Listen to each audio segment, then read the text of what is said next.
Capítulo 4. Triple error en que pueden caer los lectores. Sin fijarnos por ahora en los problemas profundos de la ciencia, voy a tratarte como pienso yo que se debe tratar con un amigo, es decir, según mi modo de ver y no como he visto, lleno de admiración, que lo hacen los doctos. Hay 3 clases de errores en que se puede incurrir cuando se lee algo. Hablaré de cada uno de ellos. El primero consiste en tomar por verdadero lo que es falso, aunque el escritor no pretendiera dar lo falso por verdadero. El segundo, aunque menos difundido, no por ello menos perjudicial, consiste en que lo falso es tomado por verdadero, porque así lo hace también el autor del escrito. Cuando en la lectura se llegan a percibir verdades de que el autor no se percató, ocurre el tercer error. Este tercero encierra no pocas ventajas, bien pensado, el fruto de la lectura es completo. Un caso del primer género sería el error de quien creyera que Radamanto ve y juzga en los infiernos las causas de los muertos, porque así nos lo dice Virgilio. El error de aquel sería doble, tiene por cierto lo que es falso, y cree, además, que ese era el pensamiento del autor que lee. El segundo error admite esta ejemplificación: alguien que, porque escribe Lucrecio que las almas están formadas de átomos y que al morir se resuelven en átomos y fenecen, pensara que debía aceptarlo por verdadero. No es menor su desdicha teniendo por cierto lo que es falso, aunque también Lucrecio participara de ese pensamiento falso, en asunto tan importante. ¿Qué ventajas pueden derivarse para el de estar seguro del pensamiento del autor, si no ha encontrado quien lo librara del error, sino quien con él lo comparte? Para aclaración del tercer caso viene bien esto: alguien asegura que Epicuro pone el bien sumo del hombre en la virtud, porque en algunos pasajes de sus libros se leen elogios que dedica a la continencia, y que no hay razón para censurarle de ello. Aunque Epicuro piense de hecho que el sumo bien del hombre lo constituye el placer sensible, ¿qué daños puede ocasionar este error al supuesto lector que no está poseído de esta idea, y cuyas simpatías hacia el filósofo derivan de que lo juzga ajeno a pensamientos que no deben admitirse? Esta manera de errar es humana, y muchas veces hasta ennoblece.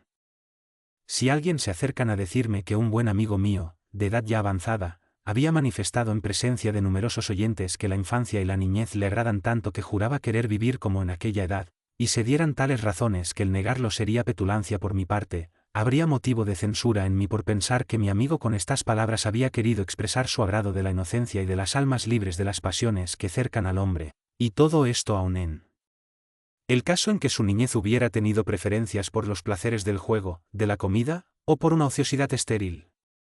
Suponte que muere mi amigo después de conocer yo su declaración y que ya no puedo pedirle que me aclare su pensamiento. ¿Habría alguien tan perverso que llegara a enojarse conmigo por el hecho de alabar yo los deseos e intenciones de aquel, conocidos por sus palabras? ¿Y qué diríamos si el justo juez de todas las cosas elogiara mi pensamiento y mi voluntad en esta doble circunstancia, por mi amor a la inocencia y porque yo, hombre, pensé bien de otro hombre en un caso dudoso, en que podía haber pensado mal? Capítulo 5. 3 clases diferentes de escritos. Siendo esto así, paso a exponerte otras 3 suertes diferentes de escritos. Puede darse el caso de que el libro que alguien ha compuesto sea un buen libro, pero que el lector no llegue a captar lo bueno que allí se encierra, o que comprenda el bien que es el libro, o que con la lectura se logren mayores bienes de los pretendidos e incluso en contra de lo que pretendía el autor. La primera clase de escritos no la censuro, de la tercera, no me cuido. No hay que censurar al autor que sin culpa suya es interpretado mal, ni hay por qué sentir contrariedad de que en algún escrito vea el lector verdades que pasaron inadvertidas para el autor, porque de ello no se siguen perjuicios. Esa es mi opinión para los que lo leen. Hay, pues, una clase de escritos excelentes y libres completamente de todo mal, a saber, aquellos que son buenos en sí y los lectores los toman siempre en este buen sentido. Sin embargo, también hay aquí 2 dimensiones, porque la exclusión del error no es completa, y así sucede a veces que, si el autor ha tenido en la composición del libro buenos sentimientos, buenos son también los del lector, pero diferentes de los de aquel, a veces mejores, no tan elevados otras, aunque siempre buenos. Cuando nuestros pensamientos y sentimientos despertados por la lectura de un libro coinciden con los del autor del escrito y se ordenan a mejorar nuestra vida, se logra la verdad completa y no queda reducto ninguno para el error.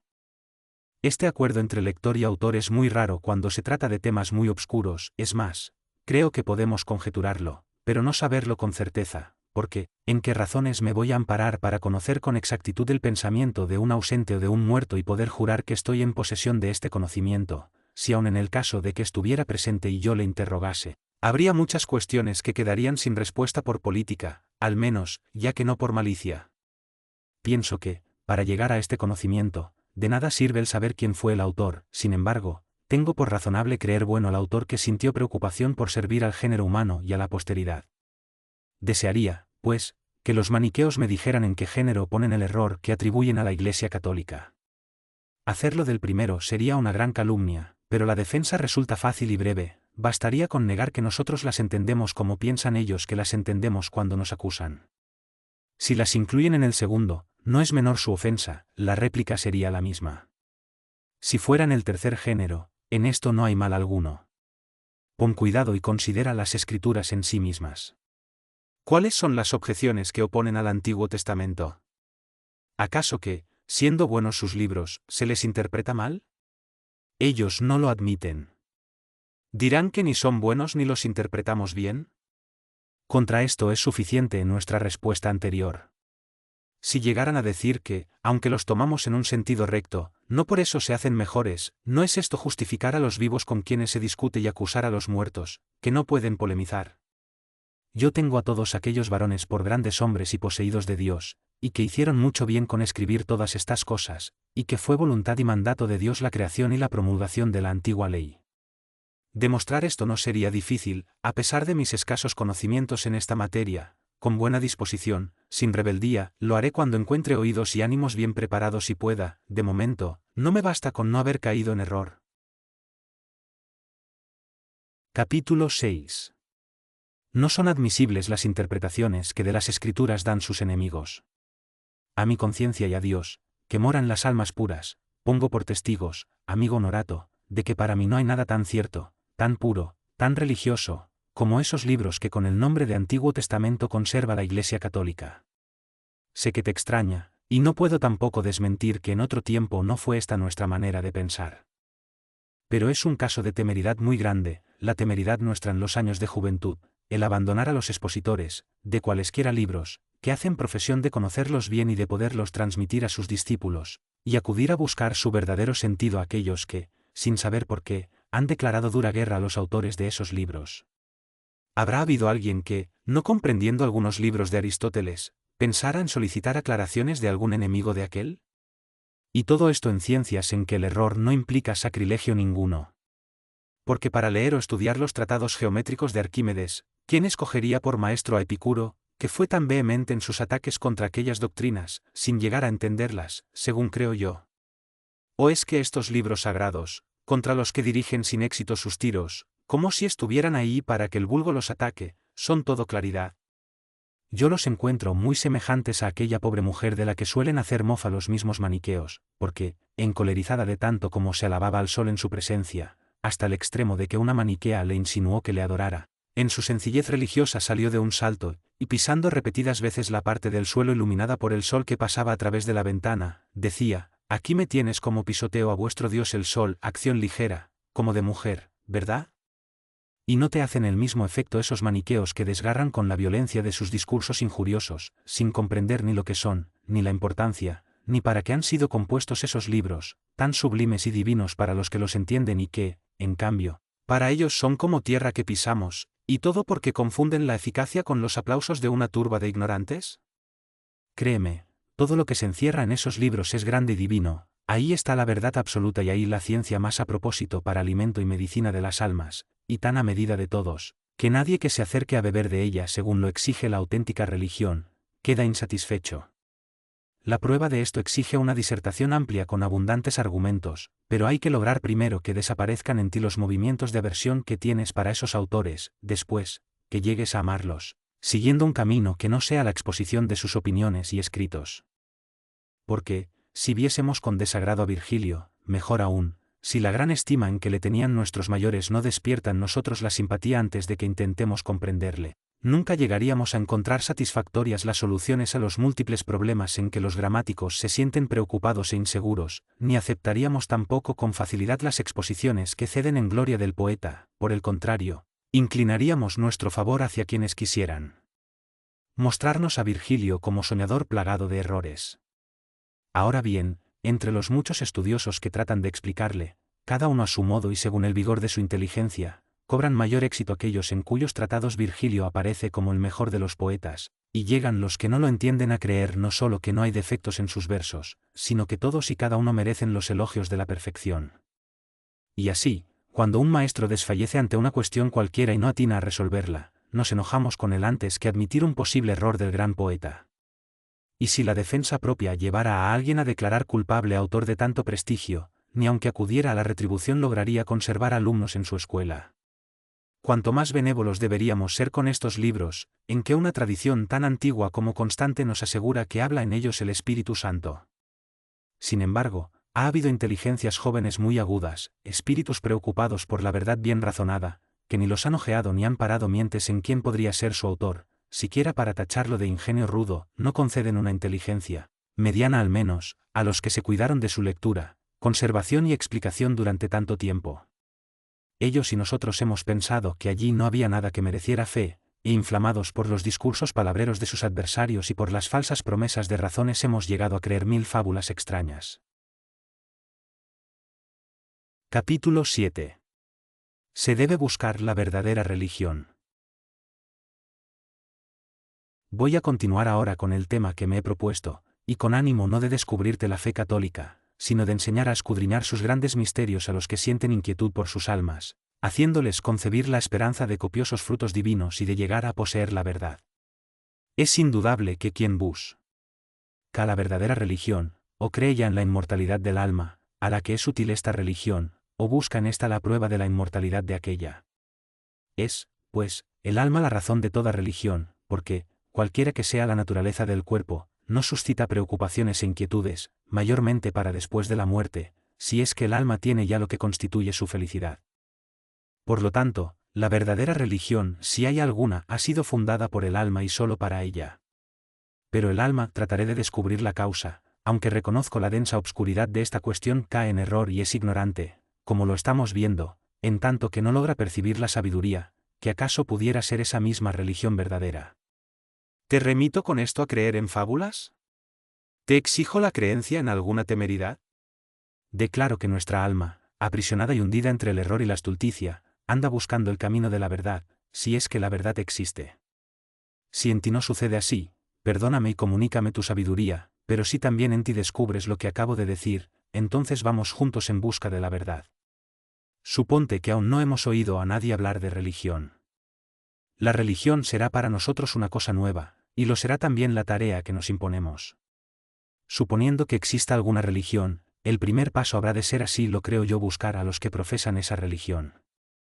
Pero si suponemos, además, que, entre esos hombres religiosos, unos opinan una cosa y otros otra, y que por la diversidad de opiniones tratan cada grupo de ellos de atraer así a todos los demás, y que entre todos sobresalen algunos por su fama y celebridad, que cunde casi por todo el mundo, surge un gran problema: conocer si están en posesión de la verdad. Para esto, ¿no sería preferible estudiarlos y conocerlos, para que, si por nuestra condición de hombres erramos, sea nuestro error el error de todo el género humano? Mas la verdad se halla solo en unos pocos. Ya sabes qué cosa sea, si es que sabes dónde está. ¿No te previne hace poco que debíamos buscarla como si no supiéramos nada de ella? Mas si, fundándote en la esencia, concluyes que son escasos los que la poseen, sigues, sin embargo, sin saber quiénes son los que de veras la tienen, y aunque esos pocos sean tales que con su autoridad se impongan a la multitud, ¿dónde encontrará luz esa minoría para adorar tantos misterios? ¿No estamos viendo cuán pocos son los que alcanzan las cimas de la elocuencia, a pesar de que por todas partes las escuelas de retórica están abarrotadas de jóvenes? ¿Será acaso que los que desean llegar a ser buenos oradores, aturdidos por la turba de ignorantes, llegan a creer más útil el estudio de Cecilio o Áurico que el de Cicerón? Todos desean estudiar lo que está apoyado en la autoridad de los mayores. La masa de los ignorantes intenta estudiar aquello mismo que el reducido grupo de los doctos ha definido como materia que no se puede desconocer. Los que llegan a ese conocimiento son muchos, los que lo ponen en práctica son menos, poquísimos los que llegan a sobresalir. ¿Se dará el mismo caso con la religión verdadera? ¿Acaso porque el número copioso de los que acuden a las iglesias no constituye argumento ninguno se puede concluir que no hay nadie instruido en esos misterios? Si los que se consagran al estudio de la elocuencia no superaran numéricamente a los que llegan a ser elocuentes, nuestros padres jamás hubieran pensado en confiarnos a los maestros de ese arte. Sí, pues, es una multitud compuesta en su mayor parte de ignorantes la que nos ha inclinado a esta clase de estudios, despertando en nosotros el amor a ese bien que pocos alcanzan, ¿por qué no admitir una causa similar en materia religiosa? ¿Causa que despreciamos acaso con gran riesgo de nuestra alma? Si hay unos hombres, aunque sean pocos, que tributan a Dios un culto pleno de verdad y pureza, no es indudable que puede darse el caso de que tengan el asentimiento de la multitud, aunque la dominen las pasiones y su inteligencia esté obscura. Si se nos echara en cara nuestro atrevimiento y nuestra insensatez por no habernos servido de estos maestros para la investigación cuidadosa de un problema cuya solución tanto nos importa, ¿cuál sería nuestra respuesta? ¿Hemos temido a la masa? ¿Por qué, pues, no la hemos temido cuando se trata del estudio de las artes liberales, de tan escasos beneficios en esta vida, cuando se trata de buscar riquezas, honores, de recuperar o conservar la salud, por fin, de las ansias mismas de una vida dichosa, ocupaciones comunes a todos, en las que son pocos los que brillan? Si parecían absurdos lo que se enseñaba en estos libros, ¿quién denunciaba esos absurdos? Los enemigos, no importa aquí la causa ni las razones que tenían para ello, eran sus adversarios. ¿Ha sido al leerlos cuando se les han manifestado? Sin un bagaje de conocimientos de la disciplina poética no te atreverías, sin la dirección de un maestro, a internarte en las obras de Terenciano Mauro. El conocimiento de Asper, de Anneo Cornuto, Donato y de muchísimos otros es necesario para conocer a cualquiera de aquellos, cuyos versos son aplaudidos en el teatro. Tú te internas en esos libros, que, sea lo que sea, casi todos los hombres los tienen como ungidos de santidad y rebosantes de cosas divinas. Entras en ellos sin guía, y te atreves a emitir tu opinión sin el asesoramiento de un maestro, y si te salen al paso pasajes que te parecen absurdos, te comportas como los necios, no reconoces la torpeza de tu ingenio y denuncias libros que acaso no pueden ser comprendidos por quienes tienen tus disposiciones. Debe buscarse en esos casos a alguien que sea piadoso y docto a la vez, al menos con fama de tal, que con sus preceptos nos vuelva mejores y más instruidos. ¿Qué no es fácil dar con él? Se le busca con empeño. ¿Es que no hay ninguno en tu país? ¿Cuándo puede ser más útil el viajar? ¿No se le halla o no existe en ese continente? Se atraviesa el mar, y si no se le encuentra en las proximidades de la costa, se interna uno hasta llegar a los parajes en que se han desarrollado las escenas que se exponen en los libros. ¿Hemos procedido nosotros así? Y, a pesar de todo, nos hemos comportado como unos pobrecitos niños y hemos condenado en el tribunal de nuestro juicio la religión más santa. Quizá hablo como si aún continuáramos dudando la religión que ya es conocida en todo el mundo. Si algunos pasajes de esos mismos escritos parece que chocan a algún indocto, no están esperando que busquemos con mayor ahínco un sentido secreto, cuando la lectura tropieza con cosas que desdicen de los sentimientos de cualquier hombre, y más aún si se trata de los prudentes o de los santos. ¿No ves cómo los hombres se esfuerzan por interpretar a Catamito de las Bucólicas, a quien lloró un pastor rudo, y al niño Alexim, en cuyo honor se cuenta que el mismo Platón compuso una canción amatoria, asegurando un no sé qué de gran significación, pero que escapa del juicio de los imperitos, como si, sin incurrir en la profanación, un poeta fecundo pudiese, al parecer, publicar cancioncillas libidinosas?